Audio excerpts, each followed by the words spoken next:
Quants are nothing like any other business. So finance undergrad, big mistake. What makes a place a great place to work? People don't quit companies. They do quit leaders. So let's say you're in my position and you're interested in finance. How would you go about navigating this honestly pretty difficult market?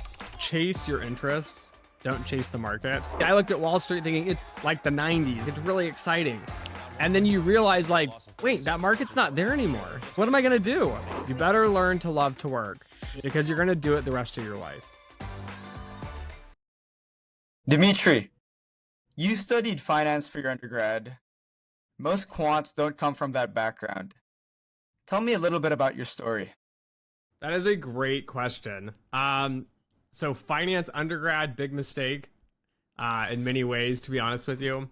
I started out, so many people don't know, I graduated high school, senior year, coming up to graduation. Everybody wanted to know what I was going to do, and I had the mentality of, who cares? Like, I'll figure something out. My mom, I remember, was like, hey, by the way, I submitted some college apps for you. So I never even applied to college. I got into Brigham Young University, Idaho, studying biology with the intentions of being, I thought, if I'm going to go to college, I might as well be like a plastic surgeon, specializing like in the beauty side of it, like face and breast and doing the fun stuff. I don't want to do like crazy, wrecked patients or motorcycle accidents. And then I did that and realized I couldn't cut live people open. Like I was just too weird of an experience. Like I loved cutting open like dead sharks and frogs and all kinds of stuff. But when I was watching a lot of these surgery videos on actually cutting live people open, it was like, I'm all done with this. So I realized I didn't like the school I was at. I didn't like the field of study I was at. I was still dating at the time. And my now current wife went to Washington State University, which was close to my hometown. So I left BYU, went to Washington State University, got my undergrad. My dad was in business. Again, I had no idea what to do. Like, I don't know, I'll do business, right? It's just like an easy thing to do. And then went into finance because obviously finance, you hear finance is smarter than all the other ones. So you chose finance. And I went and got the finance degree, and then I graduated last semester, senior year. I was like, oh, there's a financial engineering class. Like, this is cool. I've never heard of this before. And through my undergrad, I wanted to go work on Wall Street. And of course, in my head, our teachers are telling us about the trading pits and all these stories. And I'm like, I'm going to go work on Wall Street. And I'm going to be in one of these trading pits on New York Stock Exchange or, Chicago, like CBOE or something. And it dawned on me that last semester when I took financial engineering, finance was dead. There was no more finance like we knew it. There's no more pits. There's no more trading like that. Even when I look back historically, I think it was like I don't remember the date now, but like maybe it's like the 70s, the New York Stock or the NASDAQ already went on electronic. Now it's in the 70s. So like we had been telling this fairy tale and I think everyone was slow to adapt. But by the time I hit it in probably 2012, even earlier than that, maybe 2011, I realized like I had taken the wrong degree. I went for finance. I wanted to be super technical, analytical. I thought that was how Wall Street was. And then I had missed this entire wave of what quant finance was, which was physicists back from the 80s and 90s and the early 2000s. And then the first quant finance master's programs coming out of like Carnegie Mellon, like in 94, 96. I think even like Columbia's 98. And then like I just had this epiphany the last semester I screwed up. And so at that point I realized I needed to do something different. I needed to get different skills. And so I thought, I'll apply to Columbia. I think I applied to maybe Princeton, like a few of the top programs. Like this would be no big deal. I'll just apply and get in. And of course I got rejected everywhere. My undergrad accepted me for a master's in economics, full ride and everything. And I thought, I'm not close enough to New York City. Like nobody would talk to me. No one would even answer calls or emails. There was no such thing as LinkedIn at the time. But I had to figure out how to get to Wall Street. And I knew I didn't have the education and I didn't have the school on my resume. So I took a year off and worked doing manufacturing operations. I've been working for that for years. Ended up doing 8 years in total, working during grad school and undergrad and all that. And then applying the second year, and I thought, okay, I got to do a broad net here. And I applied to programs that no longer exist. Like Kent State had a program. University of Michigan is where I ended up going. Claremont accepted me, but they wanted, I think like $100,000 in tuition per year. And then you had to add in on top of that, like fees and, LA is expensive to live in, and there's no quant market over in California compared to New York. So I went to Michigan, ended up getting the financial engineering fancy stamp of approval, starting the program, realizing the first semester in, like, I had not taken math in 3 years because I took it my first and second year in undergrad, checked all the boxes, right? Took Calc 1, 2, and 3 basically. And then I was done. Like, I checked out. There's no reason to take anything else. So I had to catch up on all that. And I was passing. Like, I would have graduated, got a stamp of approval. But Michigan's program at the time, which doesn't exist anymore, was between the business school and the engineering and the math department. It was like a three-way program there. And the engineering school and LS&A, Literature, Science, and Arts, the math department, is like, take more math. These students need more math. That's all they need is math. And then you have the business school that's like, no, take, fun, frilly, like capital markets, and we're going to take fixed income. And so you had this feud. In the first semester, they announced, we're going to close the program. And so I remember sitting there thinking, like, what am I going to do? They're going to let us graduate. They'll give us the degree. But I felt like I wasn't learning as much as I should be learning because I feel like I'm behind. The engineering students that came from electrical engineering, mechanical engineering, they were literally going through the motions. Like, I'd ask them, why does the math work and how does this math work? And they didn't care. They go, well, you just memorize, these are the 4 steps. And I'm like, in practice, we're not going to get like a little textbook with a cheat sheet and how to go through these steps. We're going to actually solve problems. So I realized at that point, like, I hated being in the program because I wasn't learning what I should have been learning. I was unprepared mathematically, so I wanted to transfer into applied economics. And the reason for that is I had an economic undergrad minor with my finance degree. I loved economics. It's kind of what I eat, sleep, and breathe in general. And then I realized they only had 5 core courses, which is like micro, macro, econometrics, I think like an optimization course. So almost all the core courses aligned with what I wanted to do. And then I was a dual master student, so I could take classes from financial engineering that the econ students couldn't take. So I had this perfect blend where I transferred into applied economics. I dropped the financial engineering degree. In my head, I wondered, should I have stayed an extra semester to get the dual degree? But I realized time was of the essence. Like, I'm spending time and money here. I might as well just pick one degree, take the classes I wanted, and really do that. And so that's really how I got kicked off on all of it. I took a semester off because the way the 2 masters aligned in the course requirements and all that. And I spent a full semester just in the library reading math books. Like, right, I'm already underprepared. I'm not going to jump into the industry and just hope that the econ degree is going to get me there. So I took a semester off. My wife was still going to school at the time. And I'm just reading textbooks in the library, catching up on material that we learned in the first semester and really trying to digest it better.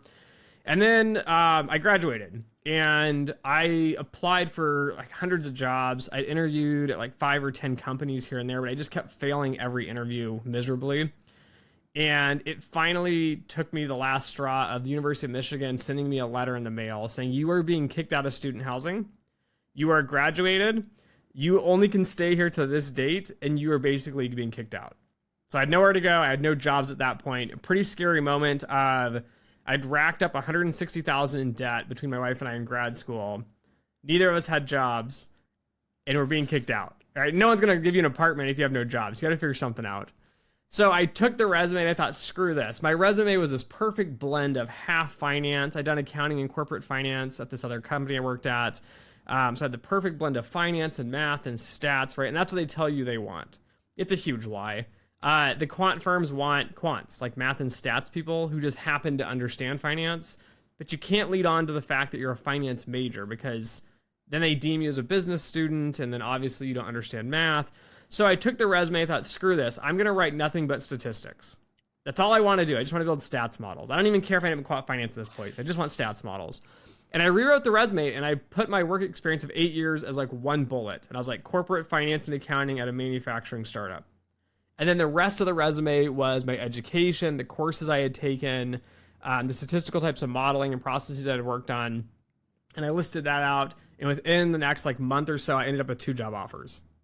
And so luckily, like right before the kickout date, I had the jobs lined up. I had one in Ohio, one in Dallas, Texas. And I thought, I'm going to Dallas. The company treated me great. They wanted me to come. The company in Ohio was very like nitpicky and kind of threatening. Like they didn't want to compete with the other company for my offer.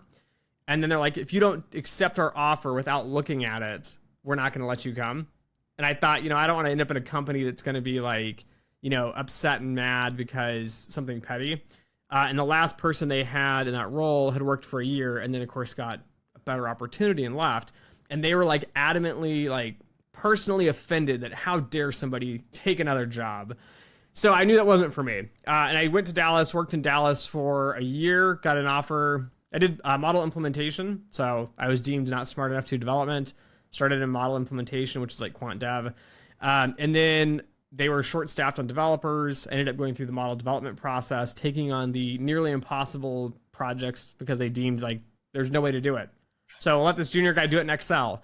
And of course, being a quant, like I'm not going to do it in Excel. I put it into SAS. I did statistical testing and built out models.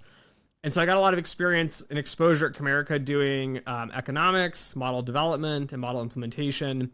I had great exposure. So it was me, my boss, and then the chief risk officer. So the line of sight was very, very short. So I was able to sit in like on these risk meetings with the head of model development, head of validation, the CRO. And it was like a bunch of senior people had been there for like 15, 20 years. And then it was just this one junior implementation hire they had. I was the first one they hired. And so I got great exposure there. And then an offer came along to go to New York City, double my salary, work at Boston Consulting Group, right? Who's going to turn this down? Like Texas versus New York City. So I left. I went to New York City, worked there for 3 months on contract for one of the big global banks. Had a great time, enjoyed the people there, got to work physically at 111 Wall Street, which like crossed off the dream. Like I officially worked on Wall Street. I worked at one of the big banks down there. But I was a consultant and I hated it. It was always billable hours. So it was like, we're not busy. So I'm like reading like a book on risk management and they're yelling at me that I don't look busy because I'm reading. And the guy next to me is on ESPN, but he looks busy because he's working on a computer. So that job was not for me. And I left that. They begged me to stay. They're like, hey, we could put you on a bridge. I think the Bridgewater account. We could put you on another big bank. Like you can pick, just please stay and help our team out.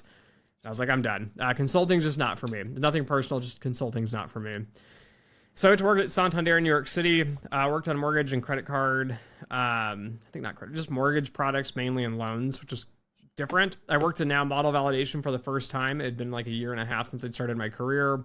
Ended up falling in love with model validation because it was this perfect realm of like, you're not in a rush to build anything and no one's dependent on you to deliver anything.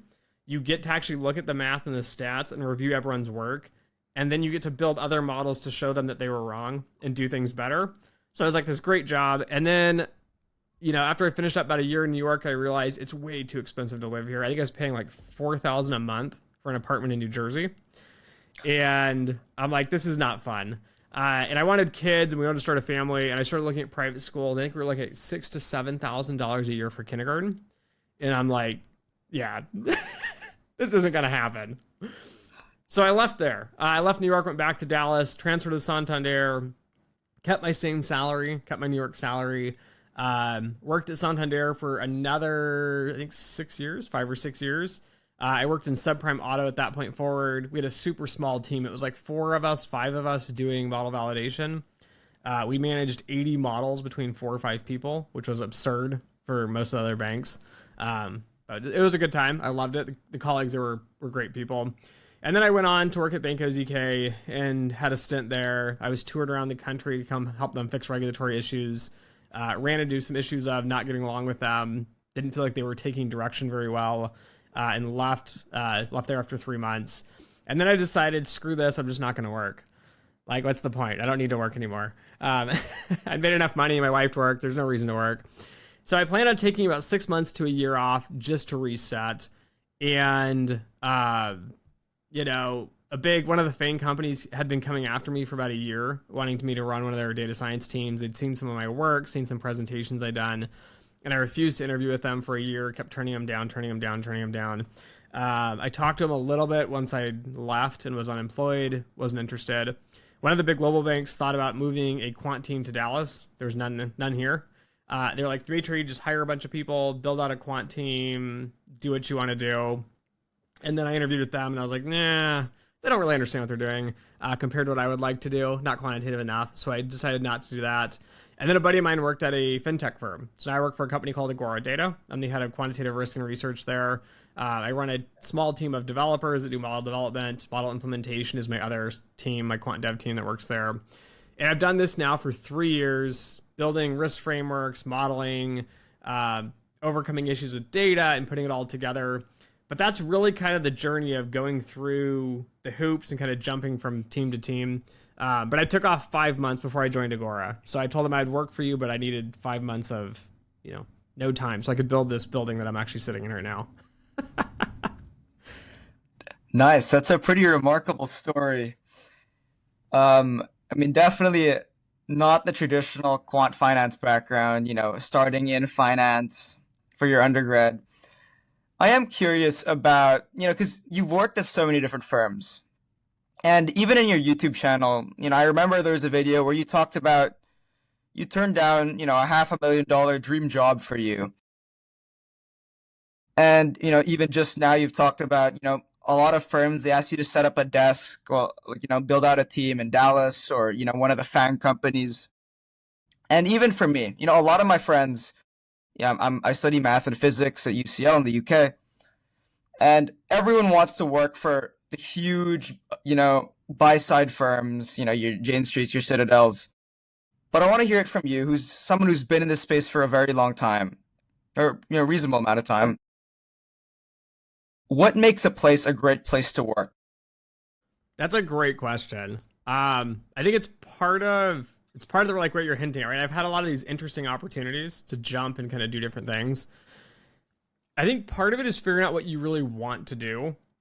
Culturally, quants are nothing like any other business. So I think this is a big pro if you want to end up on the buy side. Buy side's right. You're making decisions based on models 100%. There's very few departments around you doing anything. But when you look like at a bank, for example, like I build a model and it prices loans. And like one of the companies we're at, we had one model that priced $60 billion per year in originations, which is huge. It's a small team that builds one model. But then realizing at the bank, there's like 10, 20, 30,000 employees. And your team is like 6 people. So you're never really the focus, even though you drive a lot of the business.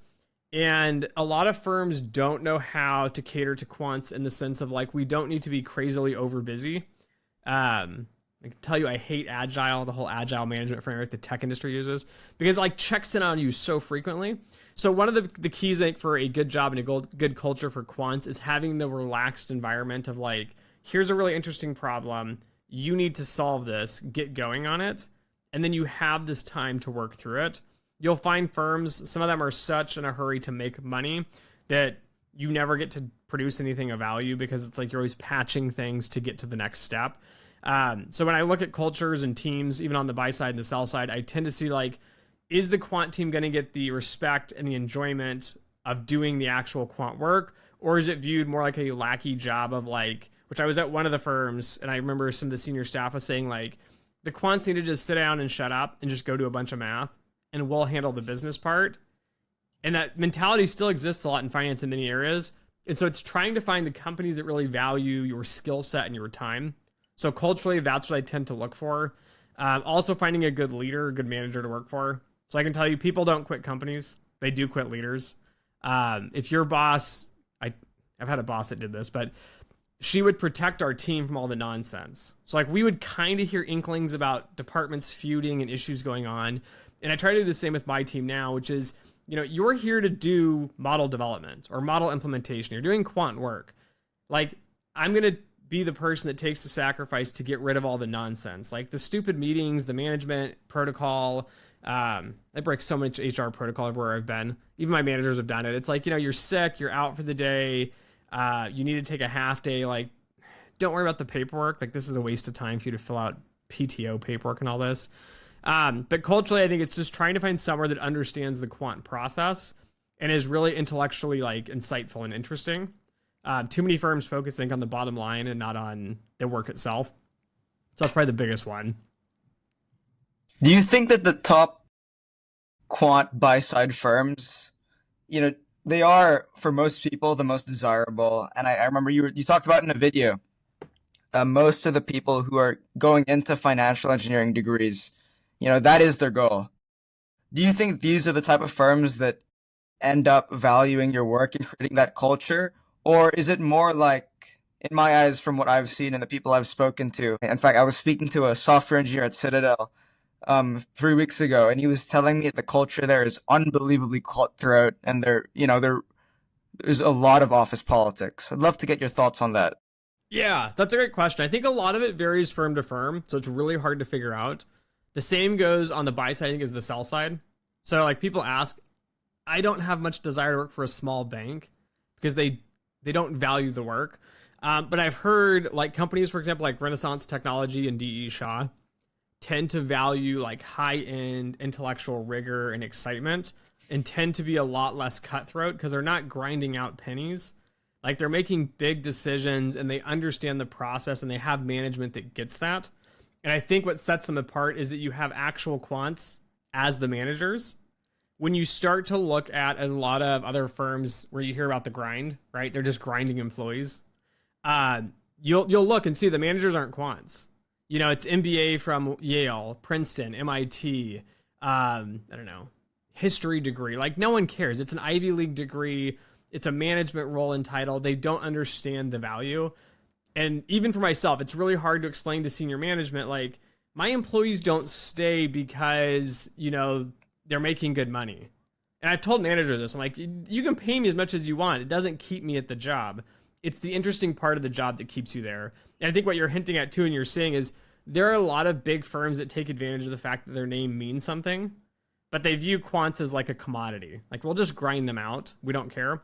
I think, for example, like I've never actually talked to a lot of people at DE Shaw, but when you look at their application process, it's very different. You just submit a resume. There's no job posting. A lot of the people have PhDs in very odd and unique areas. And again, it's looking for the insightful, deep analytical thought process. But to your point, a lot of the big names everyone's really excited to work for, they pay a lot. And part of that is you're working tons of hours. I had a buddy of mine that went to work for a fairly well-known firm on the buy side, and he's like, how many hours do your employees work? And I go, 40 hours a week. And he goes, no. How many hours do your employees actually work? I said, actual work? He goes, yeah. I said, maybe 30 hours a week. And he's like, no. I don't get this. Why are your employees not working? And I'm like, my employees are working. They have a full-time job, right? But like, you need time for a coffee or to hit the bathroom, or, you know, like I want to know what your weekend was like. These are the things that make the job enjoyable.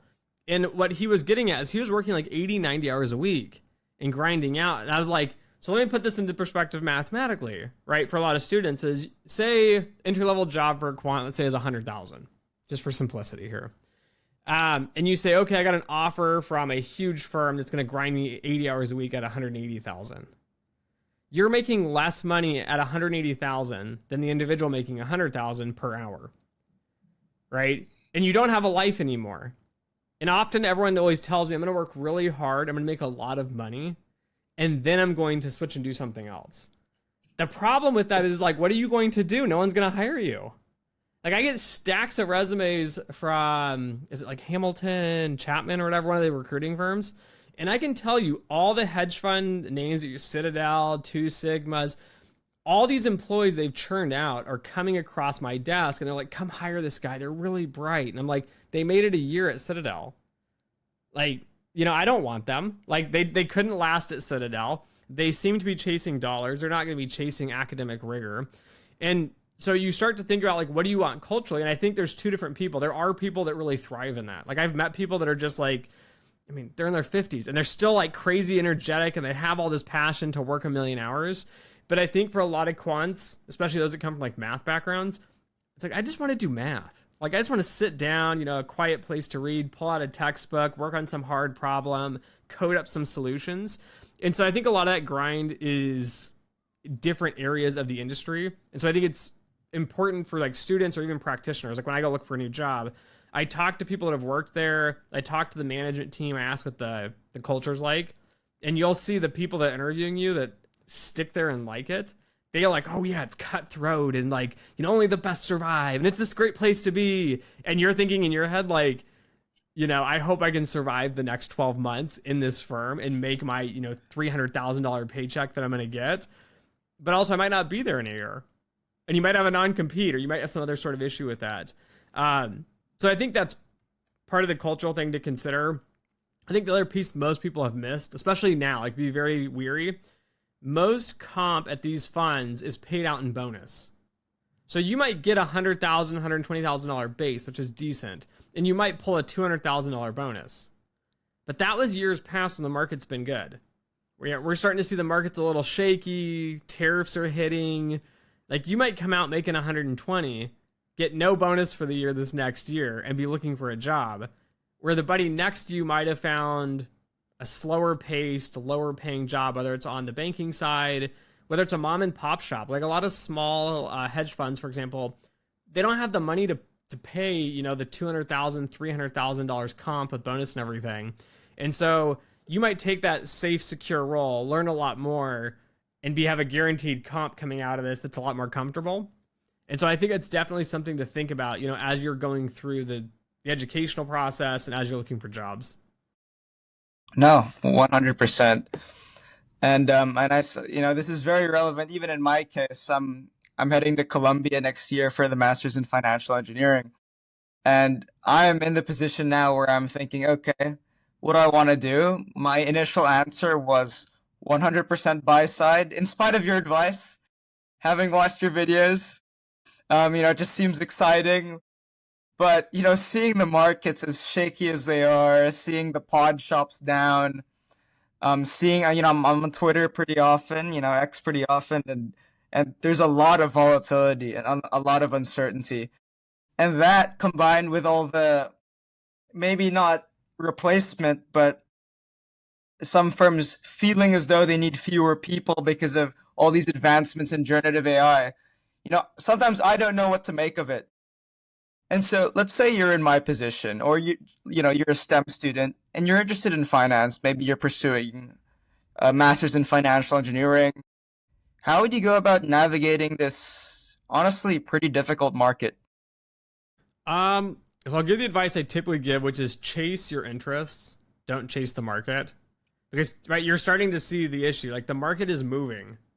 Like, right, like, it was like me. Like, I looked at Wall Street thinking it's like the 90s. Like, there's these pit traders. Like, it's really exciting.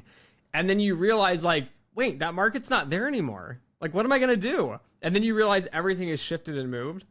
I think a lot of students are too fearful to chase what really excites them. But when you get into a job interview, regardless if you're on the buy side or the sell side, we're looking for people that are really excited. And you rarely see it, right? It's like, you know, went to financial engineering masters, took stochastic calculus, took numerical methods, took computational finance. And then I'm like, great. So like, what interests you? And it's like quant finance. I'm like, no. Like what actually interests you? I think this is why a lot of PhDs end up edging out master students. Like, for example, I hired a quant dev. Oh man, it's been a while now. She's been there like 8 months. I think it's about 8 months. And her PhD's in topology. Has nothing to do with quant finance, right? Like, I don't care.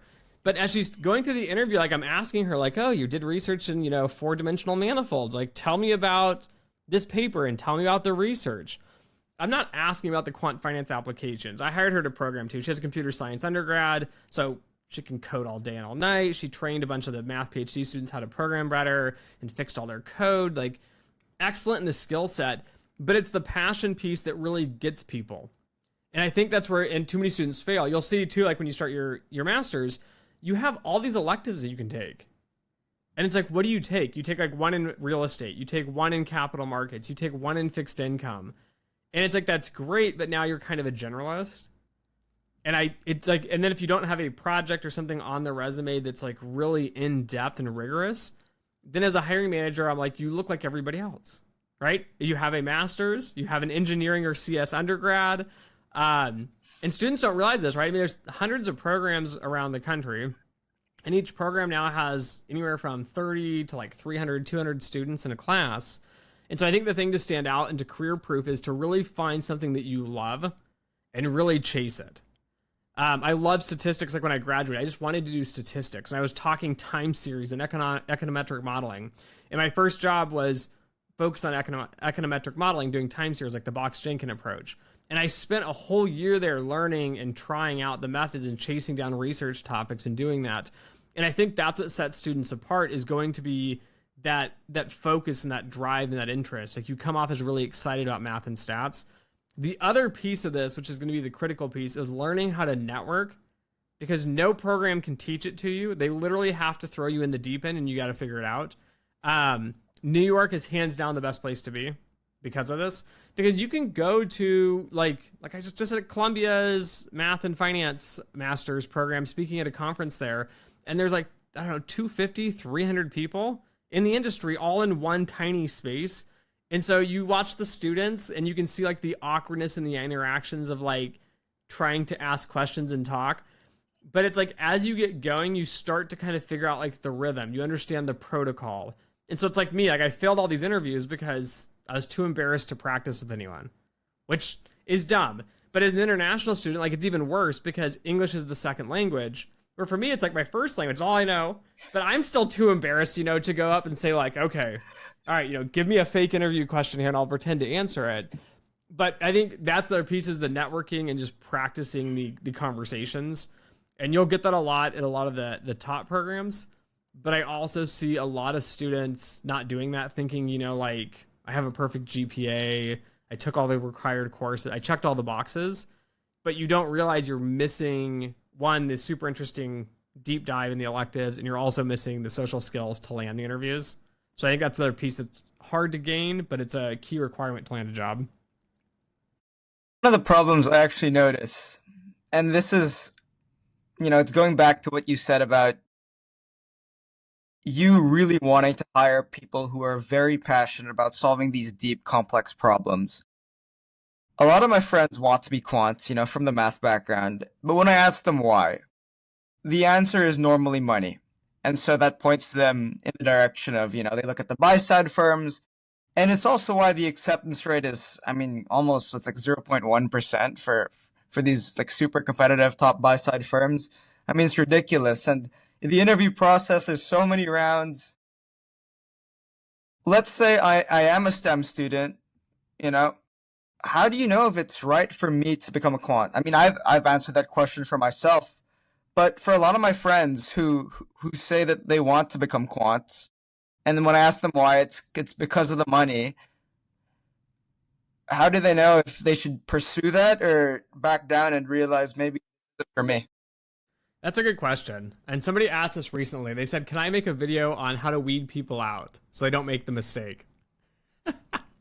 And I think it's a really hard question to answer, but I think the question you need to ask yourself is, if I was being paid nothing, so no job anywhere paid anything, what were the jobs that I would want to do?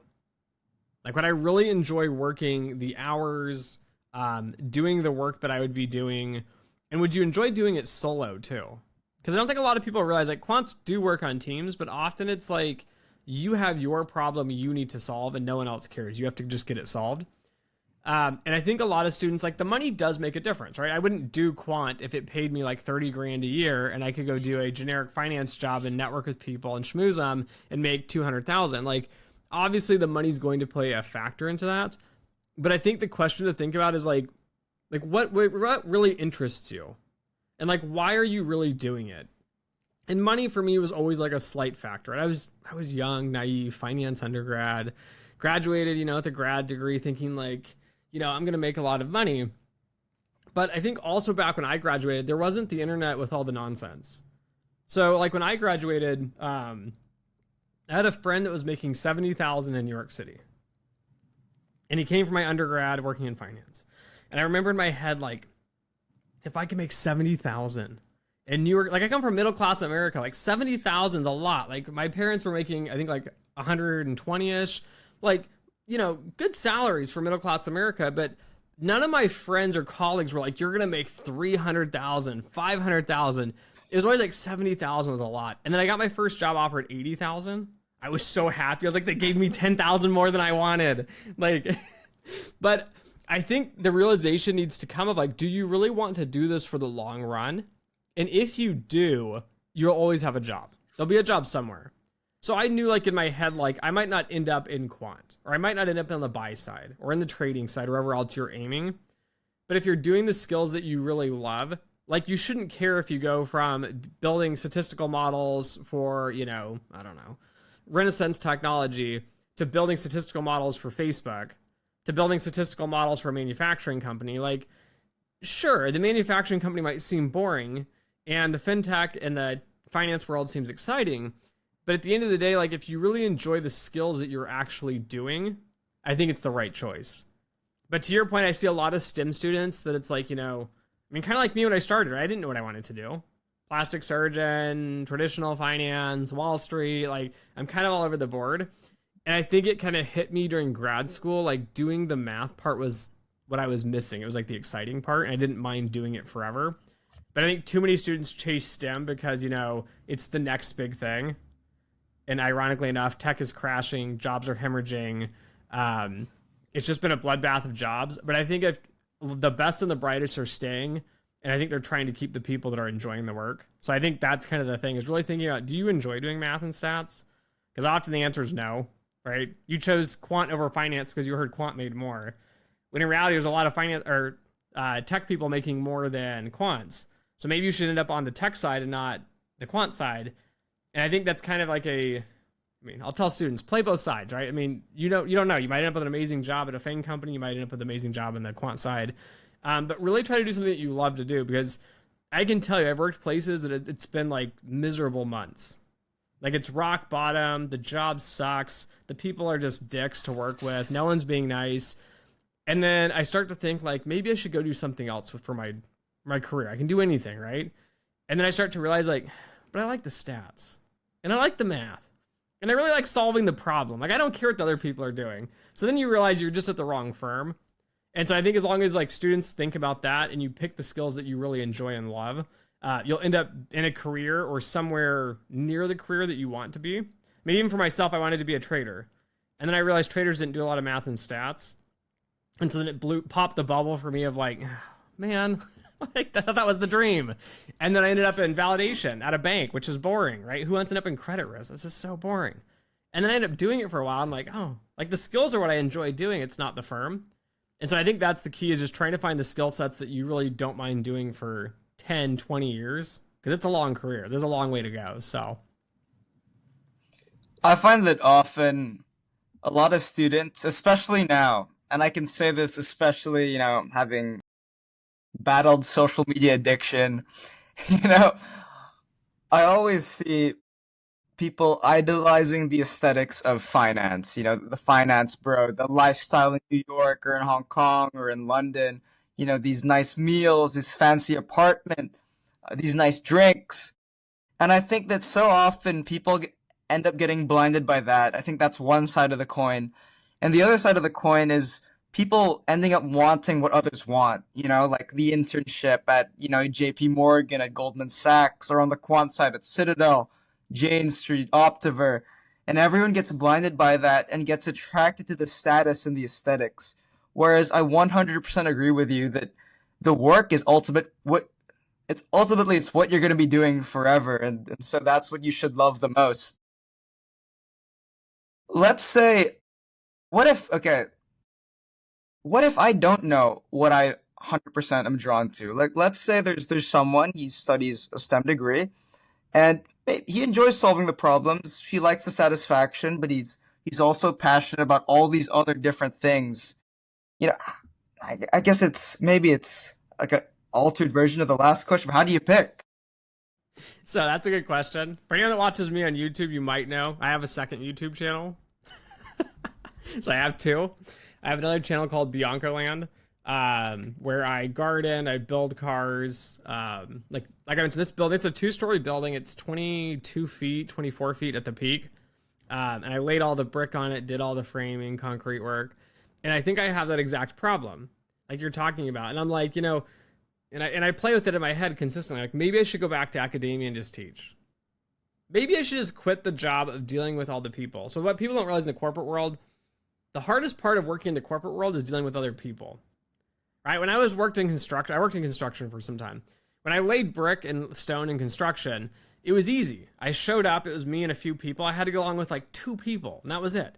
And we just slung mud and, laid brick and stone, and we made great money. I was making like, oh man, on a project I could pull in anywhere from $400 to $800 a day as a laborer just laying brick.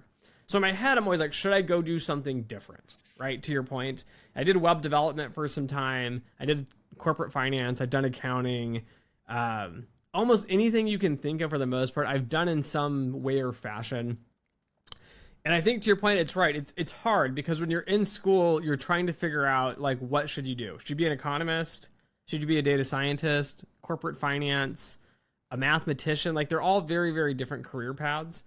It's hard to choose. And I think that's when the money part starts to weigh in more appropriately, right? So start to think in your head, like that's where math students, I think, struggle a lot. So shout out to the math students, right? You look at math, you go, what are you gonna do with a math degree?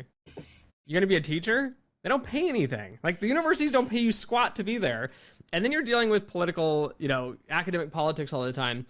So I think picking that is hard and challenging. My advice would be to try to look at the intersection of possible careers that could come out of it. So like in my head, I never realized until graduating with my master's that I like statistics because I hadn't taken it that in depth in undergrad. But I think it's trying to look at like, okay, I have a STEM degree. If I get like an electrical engineering degree, what can I do with that? The reality is you're going to be doing a handful of jobs in electrical engineering. I don't imagine they switch out into too many other fields. But I think when you start to look at some more broader, like computer science is great. Like, I don't know if people realize like the amount of jobs in computer science, like air quotes, because it's like this very, big area. You could end up doing, front end, back end, data engineering. You can kind of fall into these tracks. I would encourage students to try to find paths or skill sets that are applicable across multiple areas. And then you will actually open opportunities to kind of move and shift. So like I had the opportunity to go into a crypto fund. I have no desire to go to a crypto fund, but I had an opportunity to go build models there. I had one of the FANG companies want me to come do model development there, which is very, very different. Like, I think it'd be too much of a cultural shock, which is why I didn't do it.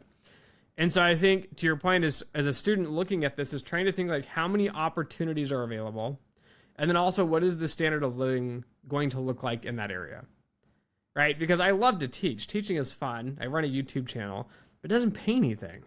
Like a math or stats professor makes nothing. If I went to the business school, I could, but it's a business school. I don't want to end up in the business school. And so I think when you look at it from that perspective, I think for students, it's just trying to find what maximizes the opportunities. And then realizing even if you're dead set on one path, you will end up somewhere in that fuzzy range, but you should be happy. But also if you end up on a track that you absolutely hate, like maybe you start working for a bank for a year. But most people don't realize most quant starts at banks and then they switch. They go into the buy side because there's not enough jobs at these firms. It's too competitive. So you work for a year or two at the bank, they train you, and then you switch. But there's always opportunities to kind of jump off and apply those skills in different areas.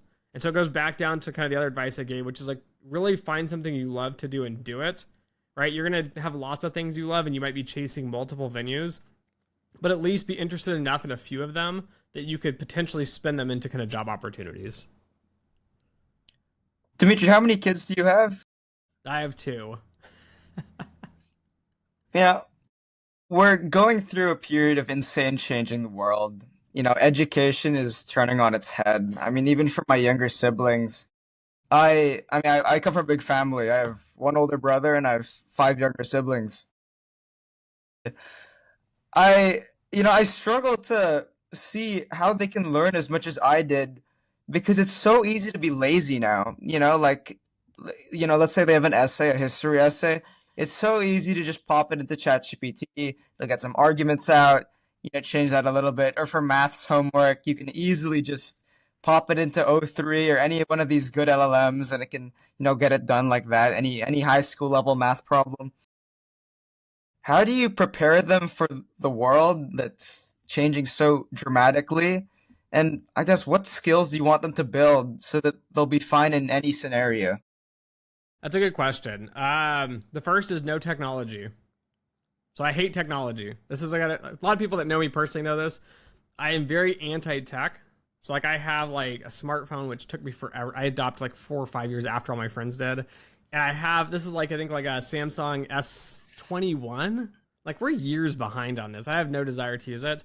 And we think about this a lot when you have kids. It's like my kids get TV time for maybe a half an hour to an hour a day, depending on how many meetings I have for the day, because I work at home and manage the kids, my wife and I. And then my kids have no tablet. There's no phone. There's no tablet. I hope, fingers crossed, I hope I can hold out long enough to not give them technology till a very late period. I know in kindergarten they're already talking about they need a laptop and they need some skills. So I've got my daughter on training on how to use a laptop. Like, it's shocking. It blows my mind. It's like kids don't know how to use mice. Like when you're 4 or something, like it does not intuitive, but right, growing up alongside the internet, it would just seem like it was so natural. I think a lot of it is just getting rid of tech. To your point, like I don't know how you learn math nowadays. I have no idea how kids learn it without literally a pencil, like a physical pencil and a piece of paper, because you don't feel the math. Like when you write out the equation and the fractions, and like, I feel like there's something more to it. And my concern, to your point, is I think these new generations are losing it. And I think this is also why math will become even more important and more valuable, because math is it's really the underlying technology of everything, of LLMs, machine learning, AI, NLP, financial markets, the tech world. And there are going to be tons of jobs where you don't need it, right? You're not going to need math because you're using AI as a tool to help you do stuff. So there's always that factor of it. But I think the edge in students is going to be the ability to self-learn. And I think tech, even though they say it helps make it easier, I think it makes it worse, because you're not having to struggle. And that was the thing in my grad program. I remember asking the students, why do we go through these steps to solve this problem? And they didn't know the answer. It was like, I just memorized the steps. But there's a curiosity of like, what makes good quants. Like, why does it work and how does it work and how do you fix it? It's like an engineer, right? There's some sort of, I remember having a rock tumbler as a kid, and I'm like, how the hell does this thing work? So what do? You grab a screwdriver and a socket and you take the whole thing apart and you look at the thing. But I think that the secret to it's going to be limiting the technology and forcing quiet time. Because I have exactly what you have. I have the struggle of like, there's reels on Instagram and Facebook. And then I sit there, I'm like, why am I watching a guy herd chickens? Like, this has no value. Like, what am I doing with my life? And so I think part of it, like, I force myself to go find a book, sit down, try to read. Even with kids, it's chaos, but trying to take the time to read. I think kind of the secret to success in the future is just books. It doesn't matter if you're going into math or STEM or sciences, or you're going into like arts. Like, I don't think LLMs will ever be that great at creating masterpiece stories like, J.K. Rowling's Harry Potter series. You're going to have a mastermind to do it. And then LLMs will learn from it and they'll generate something similar, but it's not cutting edge. It's not new. Like, it's not going to be as popular. And so I think learning to read and self-learn from actual textbooks will be a huge advantage in the future. Ironically enough, right? No text, no in tech. No, it's crazy. And like, the struggle is real. I really respect how you're able to struggle, running this YouTube channel. Because even with this podcast, I've released 6, we have so few subscribers, but I found myself the other day checking, like subscribers going up. One video did well by my standards. It's got like 1.5K views, and I was like really excited and refreshing the page constantly and checking how many views. I was looking at myself like, what am I doing? This does not help me at all. Like, there's literally zero benefit. Yep. And you think in your head, like, is there anything I can do to make it better? Like, maybe I can get 1,000 more views. But you realize that you've already shared it on all your platforms. There's nothing else you can do with it. Like, it's just there. And the comments are the worst. So I don't know, as you get going, you get comments. And they'll be like, oh, you're not a real podcaster. Or you're not a real quant. And then, like Joe Rogan doesn't read any of his comments. I don't have the self-control to not read it. Like, I open it and I'm like, ugh. It's like an awful, and it's one bad comment and like 100 comments are like, we love you, this is the best interview or the best episode you've done. But it's that technology piece of like, it just kills you. It wastes time. It's not beneficial to your growth process. If you go on Reddit, there's a whole forum on me on how Dimitri is awful and he has awful advice for everyone. And it's a whole forum. And I just discovered it one day and I'm like, I wish I would have never like searched myself. Like, so on part of me, I guess I'm famous enough to have my own hate pages, but at the same time, yeah, it's the technology often doesn't provide any sort of value. Like it doesn't, there's no constructive feedback. I didn't read it and go, they're right. Maybe I'm too crazy, or maybe I'm like, too vocal or something. No, it's just people complaining in the comments, and it's tech. Social media. I'll ask one last question. We've talked a lot about your story, about what makes good work, some advice to young people, and I want to, touch on the last point, especially since you have kids. Let's say, just there's a university student, high school student, just young person in front of you. What's one piece of life advice you would give them that you wish you were given? It's a tough question. Does it have to be a piece of advice I've never been given, or can it be one I've actually been given? One that you've been given. Just good advice. The best advice or saying I was given is when I was a kid, my dad and I, we bonded over work.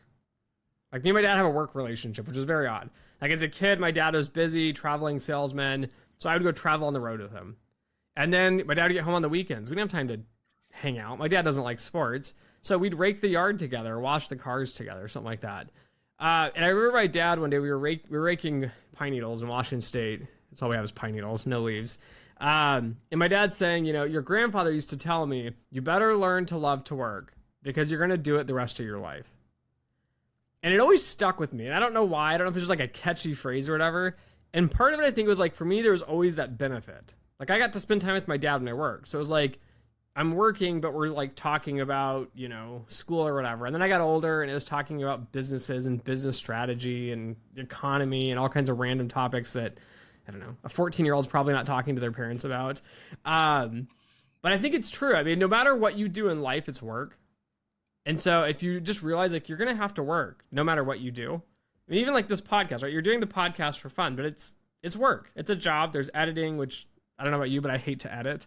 And then you're having to like schedule things. Like everything you do in life is going to be work. And so as soon as you realize like just enjoy what you're doing. Like it's the weird thing of like a lot of people like to mow the grass. I'm one of these people. Like it's just like, it's relaxing to like just do something. I'm not thinking really. I don't have to like solve any sort of problem. There's no stress. There's no timeline. Like you're just going through the motions. But I think for a lot of young people, if you really learn just to enjoy the process of working, even when it's stuff that you hate to do, like just realize like, I'm just doing it. Like I'm just going through the motions. I think you'll do much better at life because you always realize like there's just something other challenge to complete. And I think that's why a lot of people ask like, how are you doing this? Right? I run full time. I'm the head of a division at a fintech startup, which takes up enormous amounts of my time and it's tons of headaches. And then I have a team and employees and all that to manage there. And then I come home and I have a family. So I have 2 young girls, a wife, and I live on 1.25 of an acre and I run a small little homestead. We garden like 420 square feet of garden. I manage 2 beehives. And then I hate paying people to do anything. So like downstairs, like I pulled an axle out of a car last weekend, swapped out a CV joint with it. And then there's a bad ball joint. So I take the ball joint out and like fixing cars and working on that. And then I'm building a 1996 Ford Fairlane downstairs. I'm like, I've never welded before. Let's figure out how to weld, right? I mean, it can't be that hard. And so people look at it and they go, well, how are you doing all this? And I think part of it is, for me, it's work, but it's not like grueling work of like, I don't want to do it. It's like, I don't have enough time to do everything I want to do, but everything I've done work-wise, like I enjoy doing. Like I enjoy dropping a transmission out of a car and swapping it out. And part of me, like the part that hates it is like, I got a deadline. Like, I need that car for Monday to get to work and I should have just dropped it off at the shop and it would have been easier and I have the money to pay people. But I think it's that work ethic that you just start to build in. And I think if young people got more of the work ethic and they just had the drive to get things done, you'll end up in a position where like there's always infinite opportunity in front of you. And so you can always figure something out. There's never like this dead end job where it's like, I'm stuck. I don't have the right degree. I'm not in the right spot in my life. There's always kind of something to do here. So I think the work ethic piece is something I wish more young people would do. And I'm hoping to instill in my kids of like, I make my kids come out. My 4-year-old was mowing the grass with me last week. It's got like the self-propelled. And so I'm like, you want to learn to mow? And she's like, yeah, this would be really fun. I'm like, I know working is fun. Let's try this out. And so I've got her mowing the grass. And but yeah, I think work ethic is probably the hardest skill to learn, but something that just takes a lot of practice from parents. And I think by the time you're 20, 22, 24, often it's too late. Like it's hard to learn to change gears. Wonderful, Dimitri. I think that's amazing advice. Thank you so much for your time. You shared some amazing insights about your story and about, you know, the work that you're going to be working your entire life. You might as well enjoy it. Thanks a lot. Thank you for having me.